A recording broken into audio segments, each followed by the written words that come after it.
Friend, ಇವ್ರಿಗೆಲ್ಲ ಮಂಚ ಬೇಕು, ಹಾಸಿಗೆ ಬೇಕು. ಆ ನೆಲದ ಮೇಲೆ ಮಲ್ಕೊಳ್ಳಲ್ಲ. ಇನ್ನೊಬ್ಬ 4 ಜನ ಅವರೆ. ಇನ್ನೊಬ್ಬ ಎಲ್ಲೋ ಹೋಗಿ ಮಲ್ಕೊಂಡವನೆ.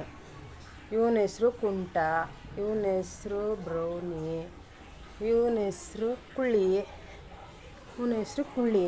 4 ಜನ ಅವರೆ. ತಿಂದ್ಬಿಟ್ಟು ಚೆನ್ನಾಗೆ ಹಿಂಗೆ ನಿದ್ದೆ ಹೊಡಿತಾವ್ರೆ. ನೋಡಿ ಬ್ರೌನಿ, ಬ್ರೌನಿ, ಏಯ್ ತಗೊಳ ಬನ್ನಿ. ಏನು ಮಾಡ್ತಾ ಇದ್ದೀರ ಬಂಗಾರಿಗಳ? ಏನು ಮಾಡ್ತಾ ಇದೀಯಾ?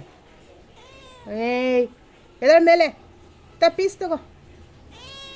ಪೀಸ್ ಬೇಡವಾ? ಬೇಡವಾ? ಕೂಚಲ್ವಾ? ಬೇಡ ಅಂತ ನೋಡಿ. ಪೀಸು, ಹಾಲು, ಬಿಸ್ಕಟ್ಟು ಎಲ್ಲ ತಿಂದ್ಬಿಟ್ಟು ಚೆನ್ನಾಗಿ ನಿದ್ದೆ ಹೊಡಿತಾರೆ. ಮಂಚನೇ ಬೇಕು, ಹಾಸಿಗೆನೇ ಬೇಕು, ಕೆಳಗಂತೂ ಮಲ್ಕೊಳ್ಳಲ್ಲ ಅಲ್ವಾ?